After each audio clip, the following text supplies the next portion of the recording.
नमस्कार। आज मैं आपको देवी भागवत के पहले स्कंद के 6, 7, 8वें अध्याय की कथा सुना रही हूँ। पुराण की श्रेष्ठता का प्रतिपादन, मधुकैटभ को देवी का वरदान, भगवान विष्णु का योग निद्रा के अधीन होना, ब्रह्मा जी के द्वारा देवी की स्तुति और भगवान विष्णु का योग निद्रा से जागरण।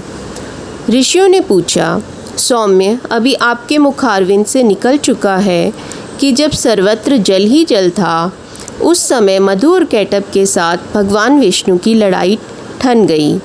5000 वर्षों तक युद्ध चलता रहा। अब प्रश्न होता है कि अत्यंत पराक्रमी, किसी प्रकार हार न खाने वाले और देवता भी जिन्हें न जीत सके, ऐसे वे दानव उस एकाणव जल में उत्पन्न ही कैसे हो गए। महाप्राज्ञ, वे दानव क्यों उत्पन्न हुए और किस कारण भगवान ने उनकी जीवन लीला समाप्त कर दी, यह बताने की कृपा कीजिए। यह प्रसंग बड़ा ही विलक्षण जान पड़ता है। हम सभी को सुनने की बड़ी उत्कट इच्छा है और आप प्रसिद्ध वक्ता यहाँ पधारे ही हैं। 5 इंद्रियों में आँख और कान ये सबसे अधिक कल्याण करने वाली मानी जाती हैं, क्योंकि सुनने से वस्तु का विज्ञान होता है और देखने से चित्त में प्रसन्नता होती है। महाभाग, सुनना भी 3 प्रकार का है, सात्विक, राजस और तामस। विज्ञ पुरुष इस विषय में वास्तविक विवेचन कर चुके हैं।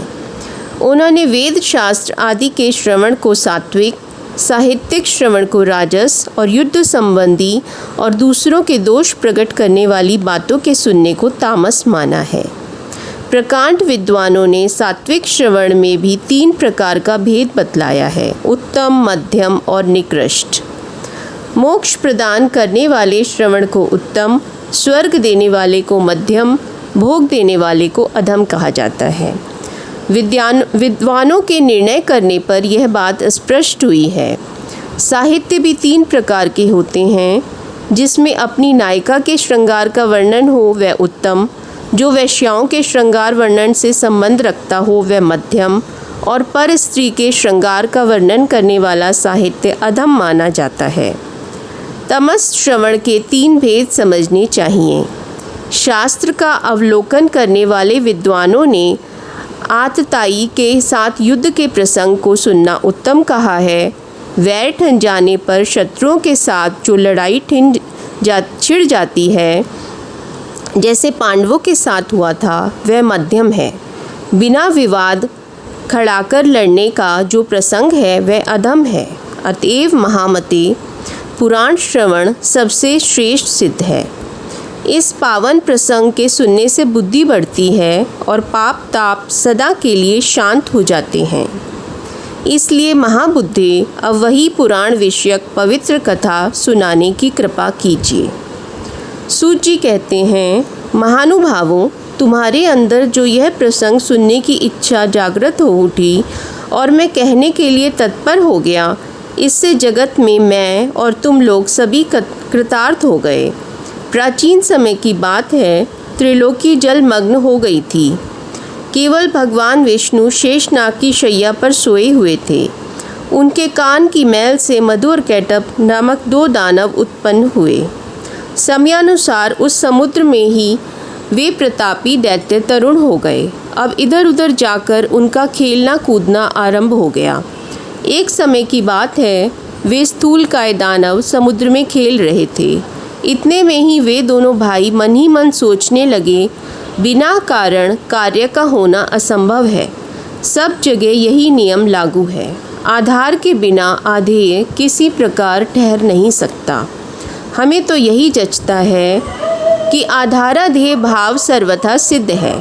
तब यह सुखदायी अगाध जल किस पर ठहरा है, किसने इसकी उत्पत्ति की और क्यों की, इस जल में हम कैसे आ गए अथवा हम क्यों उत्पन्न हुए और कौन हमारे जन्मदाता हैं, वे जन्मदाता पिता कहाँ हैं, इत्यादि प्रश्न उनके मन में उत्पन्न हुए और उन्होंने निश्चय किया कि हमें यह बात अवश्य जान लेनी चाहिए। सूत जी कहते हैं, स्थिति जानने के लिए इस प्रकार की चेष्टा करने पर भी मधुकैटभ किसी निर्णय पर नहीं पहुंच सके। उस समय मधु अपने भाई कैटब के पास ही उपस्थित था और उससे वह कहने लगा। कैटब ने कहा, भैया मधु, इस जल में हमारी सत्ता कायम रखने वाली भगवती शक्ति हैं। उनमें अपार बल है, वे शक्ति कभी नष्ट नहीं होती। मेरी समझ से वे ही इस कार्य की कारण हैं। उन्होंने इस विस्तृत जल की रचना की है और उन्हीं के आधार पर यह जल ठहरा भी है। वे ही परम आराध्य शक्ति हमारी उत्पत्ति में कारण है। इस प्रकार वास्तविक रहस्य जानने के लिए मधु और कैटब का मन व्यस्त था। अभी बुद्धि किसी निर्णय पर ना पहुंच सकी थी। इतने में ही आकाश में गूंजता हुआ वाग बीज सुनाई पड़ा। सुनकर वे दोनों उसका अभ्यास करने में तत्पर हो गए। तब उस वाग बीज की आकृति आकाश में इस प्रकार चमक उठी मानो बिजली कौंध रही हो। फिर तो उन्होंने विचार किया, यही मंत्र है, इसमें कुछ भी संदेह करने की बात नहीं है। ध्यान लगाया तो उसी सगुण मंत्र की झांकी उपलब्ध हुई। अब तो वे उसी मंत्र का ध्यान और जप करने लगे। अन्न जल छोड़ दिया, मन और इंद्रियों पर विजय प्राप्त कर ली। यूं 1000 वर्ष तक उन्होंने बड़ी कठिन तपस्या की। फिर तो वे परम आराध्या शक्ति मधु और कैटब पर प्रसन्न हो गई। उस समय वे निश्चिंत होकर तप कर रहे थे। उनकी स्थिति देखकर शक्ति का मन कृपा से ओतप्रोत हो गया। अतः आकाशवाणी होने लगी, दैत्यों, मैं तुम्हारी तपस्या से प्रसन्न हूँ। स्वेच्छानुसार वर मांगो, मैं उसे पूर्ण कर दूंगी। सूची कहते हैं, इस प्रकार की आकाशवाणी सुनने के पश्चात मधु और कैटब ने कहा, सुंदर व्रत का पालन करने वाली देवी, तुम हमें स्वेच्छा मरण का वर देने की कृपा करो। आकाशवाणी हुई, दैत्यों, मेरी कृपा से इच्छा करने पर ही मौत तुम्हें मार सकेगी, यह निश्चित है। देवता और दानव किसी से भी तुम दोनों भाई पराजित न हो सकोगे। सूची कहते हैं, देवी के यूं वर देने पर मधु और कैटब को अत्यंत अभिमान हो गया। अब वे समुद्र में जलचर जीवों के साथ क्रीड़ा करने लगे। द्विजवरों, कुछ समय के पश्चात एक दिन अनायास ही प्रजापति ब्रह्मा जी पर उनकी दृष्टि पड़ी। ब्रह्मा जी कमल के आसन पर विराजमान थे। मधु और कैटब में अपार बल था। ब्रह्मा जी को देखकर उन्हें अपार हर्ष हुआ। युद्ध करने की इच्छा प्रकट करते हुए वे पितामह से कहने लगे, सुव्रत, तुम हमारे साथ युद्ध करो। यदि लड़ना नहीं चाहते तो इसी क्षण जहां इच्छा हो चले जाओ, क्योंकि जब तुम्हारे अंदर शक्ति ही नहीं है तब इस उत्तम आसन पर बैठने का अधिकार ही कहाँ रहा। मधु और कैटब की यह बात सुनकर ब्रह्मा जी को बड़ी चिंता हुई। उनका सारा समय तप में ही बीता था। अतः अत्यंत शूरवीर मधु और कैटब को देखकर उन्होंने सोचा, अब मैं क्या करूं? उनके मन में चिंता की लहरें उठने लगी। वे स्वयं किसी निश्चय पर ना पहुंच सके। सूची कहते हैं, मधु और कैटब बड़े बलवान थे। उन्हें देखकर ब्रह्मा जी उपाय सोचने लगे। सभी शास्त्रों के वे पूर्ण जानकार थे। युद्ध संबंधी साम दान दंड भेद आदि अनेक उपाय उनके सामने आए। सोचा, इन राक्षसों में वास्तविक कितना बल है यह मैं बिल्कुल नहीं जानता। शत्रु का बल जाने बिना युद्ध में प्रवृत्त होना ठीक नहीं समझा जाता। ये बड़े दुष्ट और अभिमानी हैं। यदि मैं इनसे विनती करूं तो निश्चित है मैंने स्वयं ही अपनी दुर्बलता प्रमाणित कर दी। फिर निर्बल सिद्ध हो जाने पर तो इनमें से कोई एक ही मुझे मार डालेगा। इस अवसर पर कुछ देकर भी काम चलाना ठीक नहीं जचता, और भेद तो किया ही जाए किस प्रकार। अतः अवशेष नाग की शैया पर सोए हुए जो भगवान विष्णु हैं, इन्हें जगाऊं।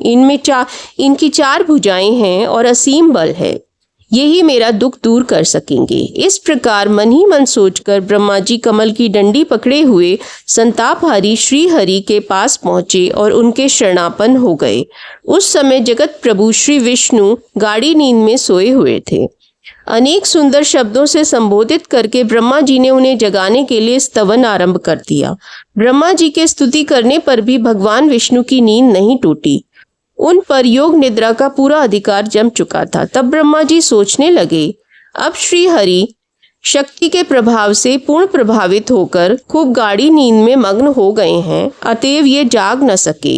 इस स्थिति में मुझ दुखी जन का क्या कर्तव्य होता है? अभिमान में चूर रहने वाले ये दानव मुझे मारने के लिए समीप आ गए। अब मैं क्या करूं? कहाँ जाऊं? कहीं कोई रक्षक नहीं दिखता। ब्रह्मा जी मन ही मन सोचने के पश्चात एक निर्णय पर पहुंचे। फिर तो चित्त को एकाग्र करके उन्होंने योग निद्रा की स्तुति आरंभ कर दी। उनके मन में ऐसा विचार स्थित हुआ कि अब केवल भगवती शक्ति ही मेरी रक्षा कर सकती हैं, जिनके प्रभाव से भगवान विष्णु अचेत से हो गए हैं, हिलडुल तक नहीं सकते। जिस प्रकार मरा हुआ प्राणी शाब्दिक गुणों को समझने में असमर्थ हो जाता है, इस प्रकार ठीक वही दशा इन भगवान विष्णु की हो गई है। नींद से आंखें बंद हैं, ये कुछ जानते ही नहीं।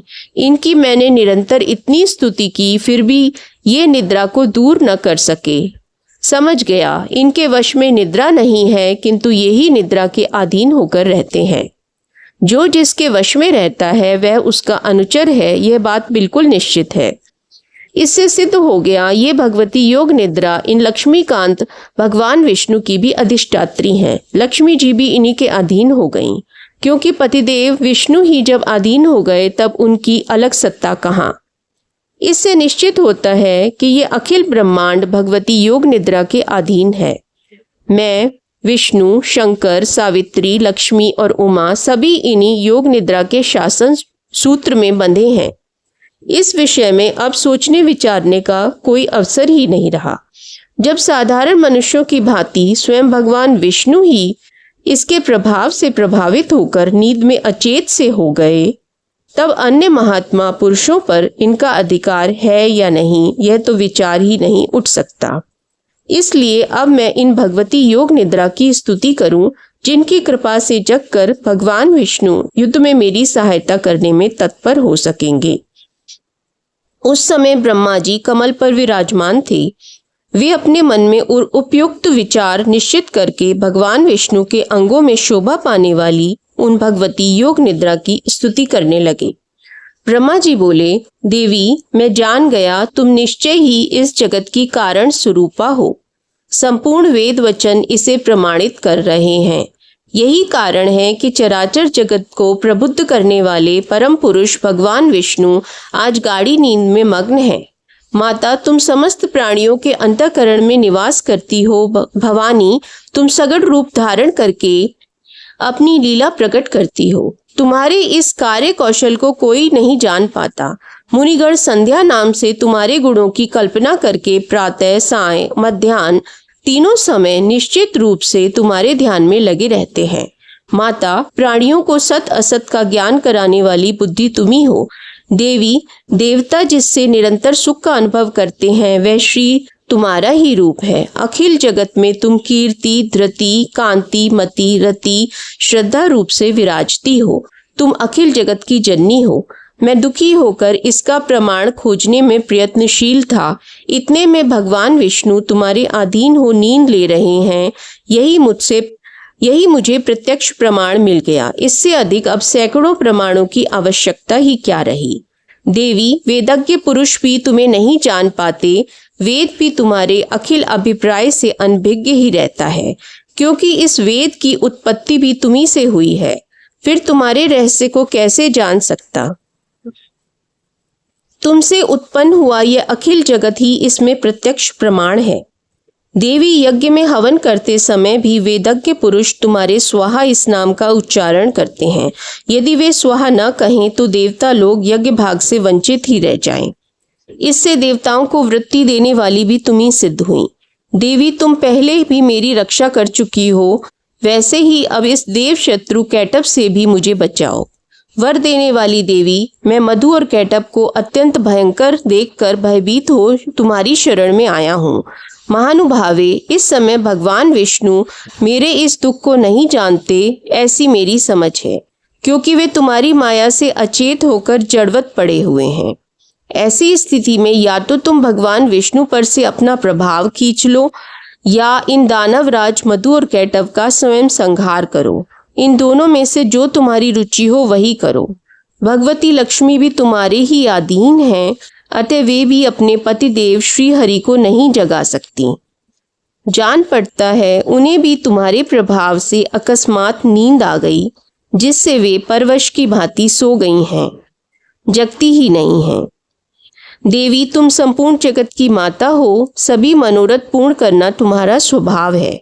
जो लोग अन्य देवताओं की उपासना छोड़कर तुम्हारे परायण हो, चरण कमलों में उत्तम भक्ति स्थापित करते हैं, वे वैभागी जन धरातल पर धन्य हैं। भगवती, धी, कांति, कीर्ति आदि मंगलमयी वृत्तियां तुम्हारे गुण हैं। तुम दिव्य रूपिणी हो। तुम्हारी शक्ति जो निद्रा है उसके अधीन होकर वे विष्णु बंदी की भांति असमर्थ से हो गए हैं। तुम भगवती शक्ति हो। अखिल जगत में तुम्हारा ही प्रभाव है। चराचर जगत तुम्ही से उत्पन्न हुआ है। अपने ही बनाए हुए जगत प्रपंच में तुम वैसे ही क्रीड़ा करती हो जैसे नट अपने फैलाए हुए इंद्रजाल में सुख का अनुभव कर रहा हो। माता, तुम्ही युग के आरंभ में विष्णु को जगत का पालन करने के लिए उत्तम शक्ति प्रदान करती हो। वे समस्त संसार की रक्षा में भी सफल हुए, किंतु आज वे पराधीन से पड़े हैं। यह निश्चय है, तुम्हारी जो इच्छा होती है वही तुम करती हो। भगवती, मुझे उत्पन्न कर यदि मेरी स्थिति कायम रखना चाहती हो तो मौन भाव का परित्याग करके दया करने की कृपा करो। ये दानव काल स्वरूप हैं, इन्हें तुमने बनाया ही क्यों? अथवा मेरा उपहास करने की इच्छा से ही इन्हें प्रकट कर दिया। भवानी, मैंने तुम्हारी अद्भुत चेष्टा जान ली। संपूर्ण संसार की सृष्टि करके तुम स्वतंत्र रूप से आनंद का अनुभव किया करती हो, फिर चराचर जगत को अपने में लीन भी कर लेती हो। तुम पहले मुझे जगत सृष्टा बना चुकी हो, वही मैं यदि दैत्य के हाथ से मारा गया तो मेरी बड़ी अपकीर्ति होगी। सूत जी कहते हैं, जब इस प्रकार ब्रह्मा जी ने भगवती की स्तुति की तब तामसी निद्रा देवी भगवान विष्णु के श्री विग्रह से निकलकर बगल में खड़ी हो गईं। अब अमित पराक्रमी भगवान श्री हरि के सभी अंगों से निद्रा देवी का अधिकार उठ गया।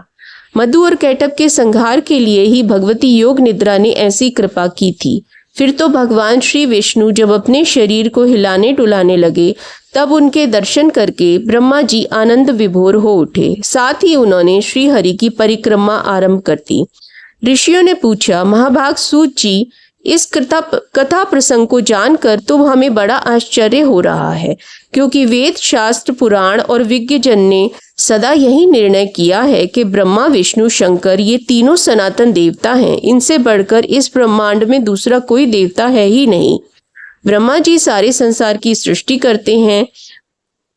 जगत का संरक्षण भगवान विष्णु के अधीन होता है। प्रलय के अवसर पर शंकर जी उसका संहार किया करते हैं। इस जगत प्रपंच के ये तीनों देवता कारण हैं। ये वास्तव में एक ही हैं, किंतु कार्यवश सत्व रजतम आदि गुणों को स्वीकार करके ब्रह्मा विष्णु शंकर नाम से विख्यात होते हैं। इन तीनों में परम पुरुष भगवान विष्णु सबसे श्रेष्ठ हैं। वे जगत के स्वामी और आदि देव कहलाते हैं। उनमें सब कुछ करने की योग्यता है। दूसरा कोई भी देवता उस अतुल तेजस्वी भगवान विष्णु के समान शक्तिशाली नहीं है। फिर ऐसे सर्वसमर्थ परम प्रभु भगवान श्री विष्णु योग माया के अधीन कैसे होकर सो गए? महाभाग, हमें ये संदेह हो रहा है। इस मंगलमयी प्रसंग को सुनाने की कृपा कीजिए। सुव्रत, आप पहले जिसकी चर्चा कर चुके हैं तथा जिसने परम प्रभु विष्णु जी पर भी अपना अधिकार जमा लिया, ऐसी कौन सी शक्ति है? कहाँ से उनकी सृष्टि हुई? उसमें कैसे इतना पराक्रम आया और क्या उनका परिचय है? ये सब बताने की कृपा करें। जो सबके स्वामी हैं, जगत के गुरु हैं, सर्वोत्तम आत्मा हैं, परम आनंद स्वरूप हैं, सच्चिदानंदमय विग्रह हैं, सबकी सृष्टि करते हैं, सबका संरक्षण करते हैं, रजोगुण से रहित हैं, सर्वत्र विचर सकते हैं और परम पवित्र परात्पर हैं। ऐसे सर्वगुण संपन्न भगवान श्री विष्णु विवश होकर कैसे नींद में अचेत हो गए? आप में अप्रतिम ज्ञान भरा है। हमें यह जो महान संदेह हो रहा है, इसे आप अपनी ज्ञानमयी तलवार से काटने की कृपा करें। सूत जी कहते हैं, मुनिवरों, चराचर सहित इस त्रिलोकी में कौन ऐसा है जो इस संदेह को दूर कर सके? ब्रह्मा जी के पुत्र नारद, कपिल आदि दिव्य महापुरुष भी इस प्रश्न का समाधान करने में निरुपाय हो जाते हैं।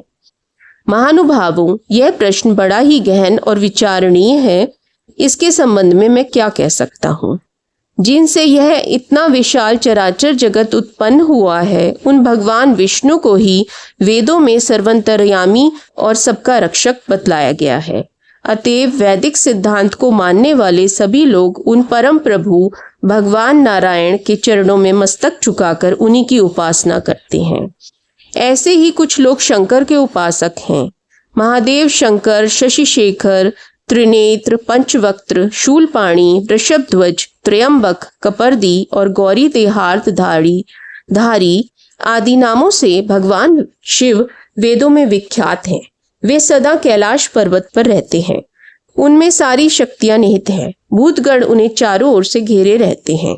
उन्होंने दक्ष का यज्ञ विध्वंस कर दिया। महानुभावों, इसी तरह अनेकों वेदज्ञ पुरुष प्रतिदिन प्रातः सायं मध्याह्न काल में भांति भांति के स्रोतों का पाठ करके उनके द्वारा सूर्य की उपासना करते हैं।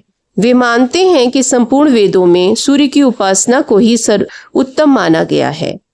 उन्हीं महाभाग का नाम परमात्मा भी है। वैसे ही कुछ वेदज्ञ पुरुषों का कथन है कि वेदों में सब जगह अग्नि की उपासना की गई है। इनके सिवा दूसरे लोग इंद्र और वरुण को भी पूज्य मानते हैं। जिस प्रकार गंगा एक है किंतु धाराओं के रूप में पृथक पृथक बहती है, वैसे ही महर्षियों का कथन है कि एक ही भगवान विष्णु संपूर्ण देवताओं में विराजमान है। प्रत्यक्ष, अनुमान और तीसरा शब्द, इन तीन प्रमाणों को ही प्रकांड विद्वानों ने सिद्ध किया है। न्यायिकों के सिद्धांत में उपमान को लेकर 4 प्रमाण कहे गए हैं। मीमांसकों ने अर्थापत्ति सहित 5 प्रमाण माने हैं। पुराण वेत्ता विज्ञ पुरुष 7 प्रमाण मानते हैं। जो इन सभी प्रमाणों से नहीं जाना जा सकता वही परम ब्रह्म परमात्मा है। इस विषय में शास्त्र बुद्धि और निश्चयात्मक युक्ति से बारंबार विचार करके अनुमान कर लेना चाहिए। विज्ञ पुरुषों को चाहिए कि जिसका प्रत्यक्ष ज्ञान हो रहा है उसे भी अनुमान से विचार लें। शिष्ट मार्ग का अनुसरण करने वाले भी निरंतर दृष्टांत से काम लिया करते हैं। विद्वान पुरुष ऐसा कहते हैं कि पुराणों ने भी घोषणा की है कि ब्रह्मा में सृष्टि करने की शक्ति है, विष्णु में पालन करने की और शंकर संहार करने में कुशल हैं। सूर्य जगत को प्रकाश देते हैं, शेष और कच्छप पृथ्वी धारण किए रहते हैं। अग्नि में जलाने की, पवन में हिलाने डुलाने की शक्ति है। सब में जो शक्ति विराजमान है वही आद्या शक्ति है। उसी के प्रभाव से शिव भी शिवता को प्राप्त होते हैं। जिस पर उस शक्ति की कृपा ना हुई हो वह कोई भी हो शक्तिहीन हो जाता है। बुद्धजन उसे असमर्थ कहते हैं। सब में व्यापक रहने वाली जो आद्या शक्ति है उसी का ब्रह्म इस नाम से निरूपण किया गया है। अतएव विद्वान पुरुषों को चाहिए कि भली भांति विचार करके सदा उसी शक्ति की उपासना करें। विष्णु में सात्विकी शक्ति व्याप्त है। यदि वे उनसे अलग हो जाए तो विष्णु कुछ भी न कर सकें। ब्रह्मा जी में जो राजसी शक्ति है उसके बिना वे सृष्टि कार्य में अयोग्य हैं। शिव में जो तामसी शक्ति है उसी के प्रभाव से वे संहार लीला करते हैं। मनोयोग पूर्वक इस प्रकार बार बार विचार करके सारी बात समझ लेनी चाहिए। वही आद्या शक्ति इस अखिल ब्रह्मांड को उत्पन्न करती, उसका पालन भी करती है। वही इच्छा होने पर इस चराचर जगत का संहार भी करने में संलग्न हो जाती है।